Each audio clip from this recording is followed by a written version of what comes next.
London. A television shooting is planned at the house of one of the heads of the space agency, Gillian Larue. A woman introduces her daughter and tells about her deceased peacemaker husband. But, in the midst of the interview, an alarming message arrives on Gillian's phone, so she winds up the conversation and rushes to work. At this time, there is an increase in temperature on the islands. Astronauts are looking for ways to solve the problem. One of them, Jim Marcel, goes into outer space. Suddenly, people begin to hear an incomprehensible sound. The connection fails, and the next moment, glowing substances are stretched in the direction of the Earth. Similar to interference caused by a solar storm, something like an explosion happens, and Marcel disappears into a light cloud. The space agency is concerned about the loss of an astronaut. Colleagues remember him with warmth and regret, but we need to continue working. Moreover, it is not clear what is really happening. The head of the mission, Alex Grant, tells reporters that this is not the first time this has happened. In 1990, a strange cloud hung over the Earth for 2 months, but before people had time to collect data, it disappeared and did not appear again. Cosmologist Jessica Johnson is called to the center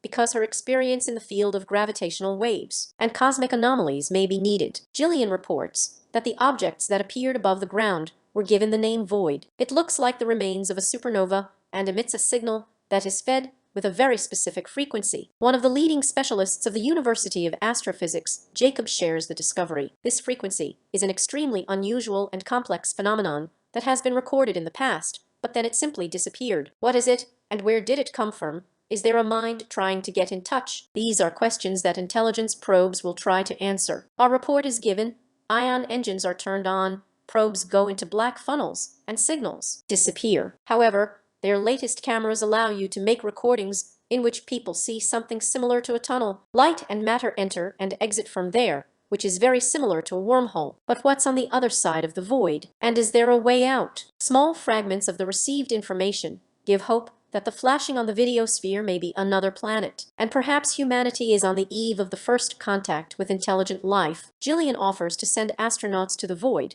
but her colleagues are against it. The woman insists people need contact with beings on the other side. The agency manages to raise a huge amount to study the phenomenon, but so far everything is kept secret. Jacob also believes that the decision of the space agency to send an astronaut to the other side is not feasible, because people are not able to endure extreme stress, because in the void, where gravitational waves reign, a person simply does not have a chance. Time passes, and soon people observe frightening deformations of clouds in the sky. Many people express versions that this is a test of weather, cars, or weapons, and it's scary. Meanwhile, the void begins to emit a stream of invisible waves that grow very quickly, which coincides with the appearance of strange dark spheres in the sky. Modeling of the situation predicts a hail of forces that may consist of matter unknown to mankind, and when this squall reaches the Earth, it will be in the middle of a giant cosmic wave. Therefore, the defense ministries of all countries announce a threat to security on a global scale and gather at a meeting, where they offer scientists to use their secret technology,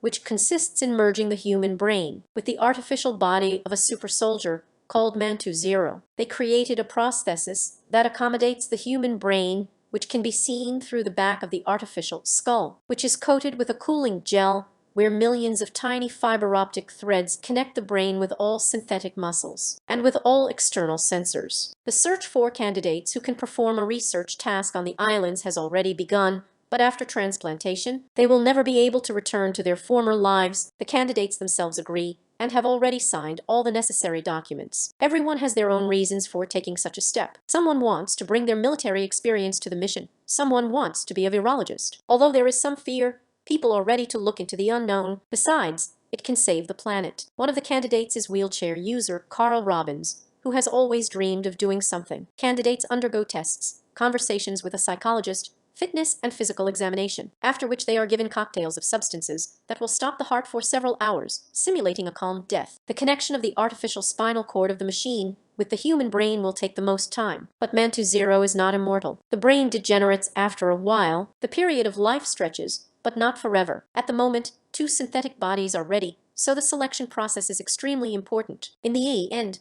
Carl Robbins was chosen, whose cognitive skills exceeded all expectations. The man is extremely pleased with this decision and is ready for surgery. The human body shell to zero is a real discovery in the technology of nanomaterials. Millions of tiny graphene fibers make it absolutely impenetrable, but at the same time, it retains flexibility in the joints. Eyes made with nanoptics allow the retina to adapt to different lighting conditions. And the body also breathes, which is done for oxygen exchange, which is necessary for the physiology of the brain. A substance imitating glucose and hydrogen nourishes the artificial body and supports it organically. For people, it is very important how the first contact will be made, so scientists have created a disc with the best audio and video recordings of what is on Earth. And now comes the day of transplantation. Carl lies down on the operating table. The whole process will take about 3 days. Consciousness will fade very slowly, and the heart will start beating slower and slower, and then he will wake up in a new body. Meanwhile, the military is making reconnaissance flights to get a closer look at areas that clearly did not seek to communicate. The space agency is convincing the leaders of the leading countries not to initiate an attack before they receive all the data. But the situation remains alarming. There are hundreds of spheres flying in the sky,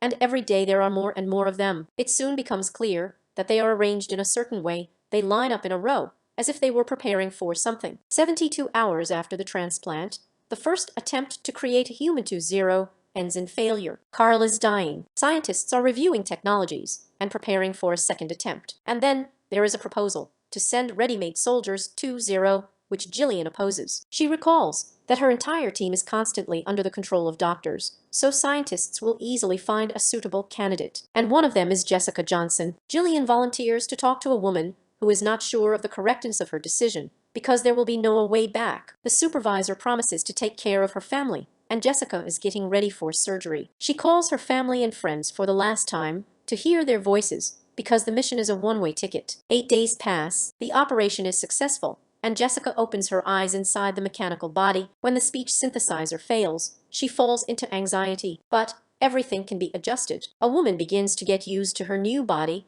but it's not easy. There is no feeling of pain, and when she closes her eyes, she even forgets that she is in a synthetic body. Scientists themselves are amazed at their creation, because this is the birth of the future astronautics. It differs from the synthetic military in that it does not have a small caliber weapon inside, which is part of the design of the Soldier 2-0. The launch day arrives, the countdown starts, and the spaceship with Jessica and one of the 2-0 soldiers takes off over the planet. Soon they fly up to the void, but as they approach, the astronauts begin to feel a strong pressure. A strange light appears, and everything around is distorted. The connection disappears, and now no one knows when the ship can be expected to return. 5 days after the launch, one of the radar systems detected an object moving towards the Atlantic Ocean, the size of which coincides with the device sent into the void. It is lifted out of the water, wondering at the strange black carbon on its walls, which happens after a long flight. But inside there is only Jessica, who must undergo quarantine in order to exclude any form of biological objection. But while she's sleeping, scientists don't know when her brain will wake up. Nevertheless, a woman is connected to a transcode system,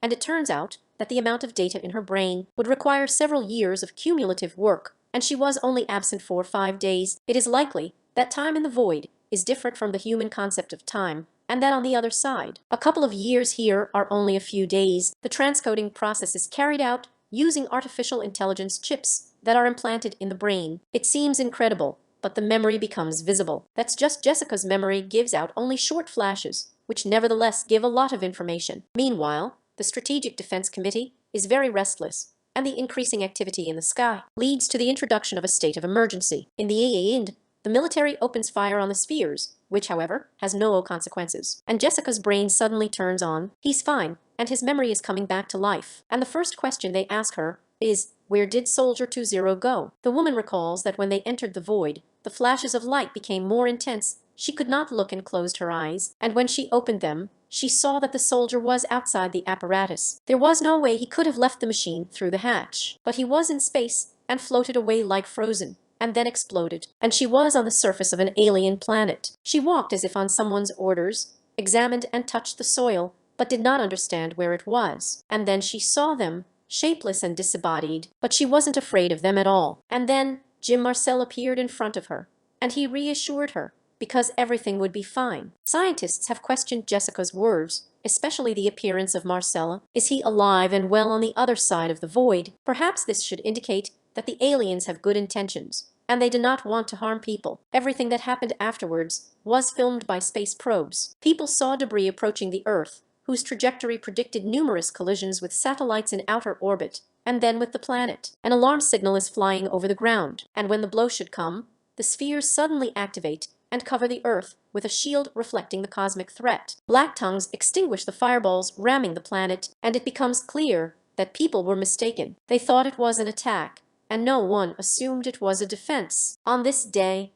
regardless of origin, religion, or political views, people witnessed a historical universal event. Later, Jessica's mind revealed new memories from which people learned about the first contact. The aliens said that all this is part of a cycle that ensures the stability of the universe. And when asked why they saved people, Marcel showed their disc. They read it and gave humanity a chance, regardless of their vices. They have done their job, but they will definitely come back in time. It's a pity, but many people, when they see the unknown, have an inherent reaction to immediately go on the offensive. There are only two options: fight or run away, and it doesn't occur to anyone that there is something out there that wants to help. This is probably a question that people should ask themselves. Is everything incomprehensible supposed to cause fear, or is it worth thinking about the fact that there are forces in space that are ready to become allies, forces ready to come to the rescue? The last miraculous case was Marcel's signal, which came from the Arizona desert, where he was found in a state of complete shock. No one could explain how he got there. Apparently, when the void disappeared, his role as a guide was fulfilled. Unfortunately, the astronaut does not remember what happened to him. After the disappearance of the void and the black spheres, the solar system also changed, and a planet was formed next to the Earth, which has everything that is necessary for the emergence of human life on it. Apparently, humanity really got a second chance. But will it be able to use it correctly? After all, almost immediately disputes began about who would be able to select worthy people for a new life. 12 months later, the first spacecraft with 20 people on board flew to Earth 2. And now it remains to be hoped that the descendants of mankind will prove that they were worth saving. A very interesting idea.